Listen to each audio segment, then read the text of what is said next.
ગુજરાતમાં અને આખા દેશમાં શિક્ષણ ક્ષેત્રે બંટાધાર કરી દીધું છે.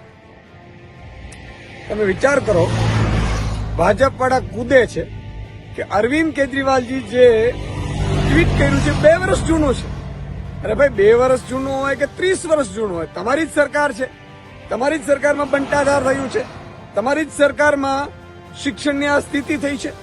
તમે શિક્ષકોની ભરતી નથી કરતા, તમે જ્ઞાન સહાયકોની ભરતી કરીને બેરોજગાર યુવાનોને તો નોકરી નથી જ આપતા, પણ સાથે સાથે તમે બાળકોનું ભવિષ્ય ખતમ કરી નાખ્યું છે.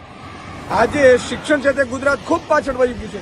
ત્યારે મંત્રીઓ છે ટ્વીટો કરીને હરખાય છે, પણ મારે અરવિંદ કેજરીવાલજીનો આભાર માનવું છે કે ગુજરાતની જનતા માટે, વિદ્યાર્થીઓ માટે, બાળકો માટે અને એમના વાલીઓ માટે એક અવાજ ઉઠાવ્યું કે ગુજરાતમાં શિક્ષણની સ્થિતિ સંપૂર્ણ કથળેલી છે. એટલે હું અભિનંદન આપું છું અને ભાજપના નેતાઓને એમ કહું છું કે ટ્વીટ કરવાથી નહીં, તમે પરિસ્થિતિ સુધારો. તમે છેલ્લા 5-7 વર્ષમાં 5000 સરકારી સ્કૂલો બંધ કરી છે.